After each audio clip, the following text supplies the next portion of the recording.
जिनेन्द्र, मेरा नाम सौ सुनीता दिलीप ढोलगांवकर जैन, मैं अकोला से हूँ।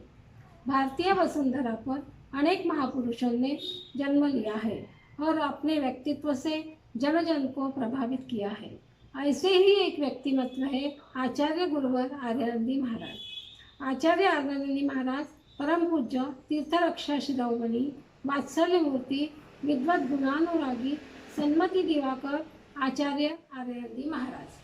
जन्म 22 फरवरी सन 1907 फाल्गुन शुक्ल चतुर्दशी सह पूर्णिमा के दिन ग्राम ढोरकीन तालुका पैठन जिला औरंगाबाद में हुआ। आप सैतवाल समाज से है। आपका नाम श्री शंकरराव लक्ष्मणराव अहमिंद्र था। माता का नाम सौ कृष्णाबाई और पिता का नाम सावक श्रेष्ठी श्री लक्ष्मणराव शंकरराव अहमिंद्र था। आपका विवाह 20 वर्ष की उम्र में ही हुआ। पत्नी का नाम पार्वती देवी था, जो कि दादाजी लालजी सोनटक के इनकी कन्या थी। आपके छोटे भाई अनुज श्री मुक्तागिरी लक्ष्मणराव अहमिंद्र थे। आपको ब्रह्मचारी सुमनबाई सौ वीरमती ये 2 कन्याएं और एक पुत्र था, जो असमय में ही स्वर्गस्थ हो गया। आपका शिक्षण अपर प्राइमरी संस्कृत भाषा विशारद, कस्टम परीक्षा पास, प्राकृत, मराठी, हिंदी, उर्दू, अंग्रेजी भाषाओं का ज्ञान तथा धार्मिक किताबों का आपका अभ्यास था। आपकी शासकीय सेवा निजाम राज्य अंतर्गत नाकेदार, अव्वल कारकुन, अहेलदार पेशी, मोहतिम के नायब खजिनदार, पेशकार पद पर सेवानिवृत्ति हुई। आपकी सेवानिवृत्ति 30 जून 1953 पैठन से हुई। आपके धार्मिक शिक्षा गुरु पंडित मुन्नालाल समगौरैया और ब्रह्मचारी गुंधर जी थे। आपका सत्संग आदर्श चारित्र चक्रवर्ती आचार्य शांति सागर जी, परोपकारी गुरुदेव समंतभद्र जी, आचार्य चंद्रसागर जी, आचार्य महावीर कीर्ति जी, मुनिश्री सुमति सागर जी, मुनिश्री सुपार्श्व सागर जी, आचार्य वीर सागर जी थे। आपके जीवन का लक्ष्य आत्मकल्याण, परोपकार, सामाजिक एकता, धार्मिक मूढ़ता, कुरीतियों का उच्चाटन करना, स्वाध्याय, ईमानदारी, अनुशासित जीवन पद्धति, तीर्थों का रक्षण, संवर्धन, धर्म प्रसार और प्रचार यही था। आपने 28 अगस्त 1955 रविवार के दिन गुरु आचार्य शांति सागर जी से कुंथलगिरी सिद्ध क्षेत्र पर ब्रह्मचारी व्रत लिया। आपकी मुनि दीक्षा 13 नवंबर 1959 शके 1881 सुबह 7:10 पर हुई। आपका नामकरण हुआ श्री आर्यानंदी मुनि महाराज। गुरुदेव थे दीक्षा गुरु थे गुरुदेव मुनि श्री समंतभद्र जी और दीक्षा स्थान था कुंथलगिरी। आपका कार्य बहुत ही विशाल है। आपने पूरे भारत देश में 35,000 से भी अधिक किलोमीटर का विहार करके तीर्थ संरक्षणार्थ 1 कोटि फंड का संकल्प पूर्ण किया। विहार करते समय जैन धर्म प्रभावना का कार्य और प्रचार प्रसार चालू ही था।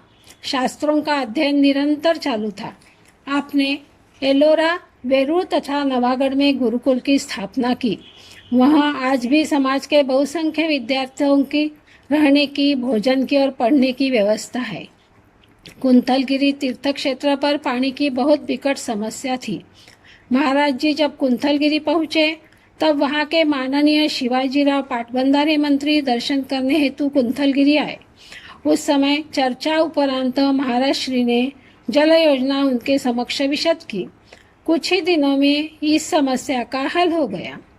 मुनिश्री 108 ऋषभ सागर जी इनकी सल्लेखना समय निर्यापक भूमिका आपने संपन्न की। भारत भर विहार करते समय बहुत सी जगह पंचकल्याणी सिद्ध चक्र विधान संपन्न करके धर्म प्रभावना की। सम्मत शिखर जी में 96-97 साल का चौमासा करके पहाड़ पर चोपड़ा कुंड स्थित एक चौमासा रहकर मंदिर निर्मित की। शिखर जी से वापस लौटते समय 6 फरवरी 1998 में दमोह से सागर पहुंचने पर आचार्य विद्यासागर जी महाराज सत्संग के दर्शन का लाभ मिला। वर्णी भवन स्थित दोनों आचार्यों का मिलन समारोह हुआ। विद्यासागर जी आचार्य के रूप में ज्येष्ठ होकर भी उनका वात्सल्य एवं विनय उल्लेखनीय है। वत्सल अंग सदा जो ध्यावे, सो तीर्थंकर पदवी पावे। उपर्युक्त गुरुवचन का यह स्मरण हुए बिना नहीं रहता। 90 वर्ष की उम्र में रोज 35 किलोमीटर का विहार करके शरीर अत्यंत कृश हो रहा था। जनवरी 2000 में जब थोड़ा बुखार आया, तब महाराज जी को अंतिम क्षण का एहसास हुआ। सल्लेखना लेने का विचार मन में आया होगा, लेकिन संयोग से सारे शिष्य दूर चले गए। परम पूज्य आचार्य विद्यासागर जी के शिष्य एल्लक श्री उदार सागर जी 500 किलोमीटर दूरी पर थे। वे महाराज जी का दर्शन करने निकल पड़े। नवागढ़ पहुँचते ही दर्शन करके आगे जाना का विचार कर रहे थे। आर्यन महाराज जी ने उन्हें रुका दिया। उदार सागर जी ने भक्तिभाव पूर्वक महाराज जी की सेवा की, वैयावृत्त किया। तीसरे दिन शाम 7:15 पर उनका समाधि मरण हुआ। एल्लक उदार सागर जी पास में ही थे। यह दुखद वार्ता हवा की तरह पूरे महाराष्ट्र और भारत भर फैल गई। सुबह 9 बजे नवागढ़ में उनका अंतिम संस्कार हुआ। गुरुवर का आचार्य श्री आर्यानंदी जैसे महान व्यक्तिमत्व का हमारे तरफ से शत शत वंदन, शत शत वंदन। जय जिनेन्द्र।